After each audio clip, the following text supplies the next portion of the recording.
السلام عليكم، ازيك يا صديقي؟ عامل ايه؟ الفيديو النهارده هنتكلم فيه مع بعض عن الاجهزه من الفئه الاقتصاديه او المفروض انها كانت فئه اقتصاديه، وده تقريبا من اصعب الفيديوهات اللي عملتها اخر فتره بسبب ان عدد الاجهزه قليل، وده نتيجه تعويم الجنيه وقفل الاستيراد. واي سعر اقوله في الفيديو ده لحظه تصوير الفيديو. وما تنساش تدعم اللايك وشير، دعمك ده هيفرق معايا جدا ويساعد في وصول الفيديو للناس. ولو لسه جديد في القناه ما تنساش تعمل اشتراك للقناه وتفعل زر الجرس عشان يوصلك كل جديد. بقول لك يا صديقي مش كفايه عليك كده، ويلا نبدا الفيديو.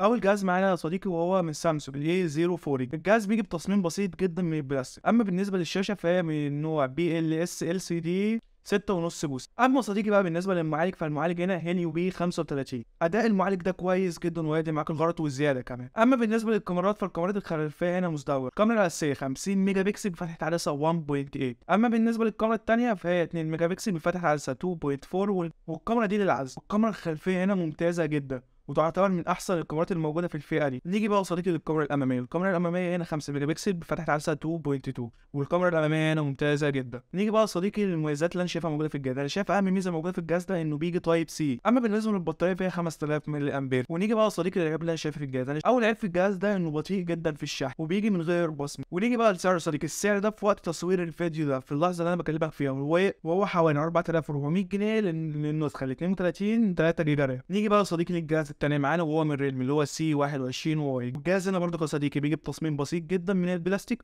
اما بالنسبه للشاشه بحجمها 6.5 بوصه HD بلس من نوع LCD. اما بالنسبه للمعالج فهو اليونيسيك تي 610. ويا رب اكون قلت اسمه صح. الاداء بتاع المعالج ده ممتاز جدا وكويس جدا في الالعاب مش هيضايقك. نيجي بقى يا صديقي للكاميرات. الجهاز هنا بيجيب 3 كاميرات خلفيه. الكاميرا الاساسيه 13 ميجا بكسل فتحه عدسه 2.2. الكاميرا الاساسيه هنا مش احسن حاجه. اما بالنسبه للكاميرتين التانيين فهم 2 ميجا بكسل، واحده للعزل والثانيه تصوير ماكرو. هنا اداء الكاميرات الخلفيه مش احسن حاجه بس هتقضي معاك الغرض. اما بقى يا صديقي بالنسبه للكاميرا الاماميه فهي 5 ميجا بكسل فتحه عدسه 2.2 والكاميرا الاماميه هنا ممتازه. نيجي للميزه انا شايفها موجوده في الجهاز ده وان الجهاز ده بيجي ببصمه. اما العيب بتاعه ان الشاحن بيجي مايكرو USB والشحن بتاعه بطيء والبطاريه هنا 5000 ملي امبير. اما بالنسبه للسعر فهو حوالي 4300 جنيه للنسخه 32 جيجا 3 جيجا رام. وده برضو كاكد عليك اي سعر اقوله في الفيديو ده في لحظه تصوير الفيديو. ممكن السعر يقل وممكن يزيد بس هو في الاغلب هتلاقيه زياده وممكن ما تلاقيش الجهاز اصلا. اما بالنسبه للجهاز التالت معانا وهو من شركه ريلمي برضك فهو الجهاز سي 11. وبرضك الجهاز ده بيجي بتصميم بسيط من البلاستيك والشاشه هنا من نوع بي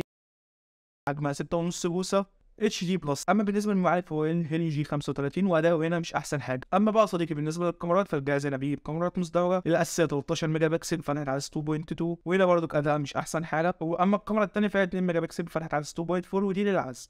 العيوب اللي انا شايفها موجوده في الجهاز الجهاز برضه بيجي ميكرو USB. الشحن بتاعه بطيء. ونسيت اقول لك البطاريه كام. البطاريه هنا برضه 5000 ملي امبير. وتقريبا الجهاز ده ما فيهوش ميزه واضحه فيه. لو هتخيرني بينه وبين السي 21 واي اختار السي 21 واي طبعا بكل اريحيه. بص خلينا نتفق على حاجه. انا مش هقدر احدد لك ايه احسن حاجه فيهم. انت الوحيد اللي تقدر تحدد على حسب ايه العيوب اللي انت تقدر تتعايش معاها وايه اهم ميزه انت عايزها. فاللي هيحدد ده انت بس انت لو جيت سالتني انا كابراهيم اختار انهي جهاز فانا اختار الجهاز الاي 0 لان كاميراته احسن واداؤه يعتبر كويس الى حد ما ويعتبر ده احدث واحد فيه. يعني يعتبر احدث واحد فيهم نزل كده يا صديقي. يكون وصلنا لنهايه الفيديو. في حاجه مهمه لازم اقولها لك. احنا عاملين جيف اواي على القناه هنا على 1000 جنيه وشوت الجيف اواي هتلاقيها في فيديو هيظهر لك هنا او هسيبه لك برضك نسبب في صندوق الديسكربشن. ولو وصلت لحد هنا احب اشكرك جدا يا صديقي. ولو لسه ما عملتش لايك ما تنساش تعمل لايك والشير. ولو لسه جديد في القناه ما تنساش تعمل اشتراك في القناه وتفعل زر الجرس عشان يوصلك كل جديد. وسلام.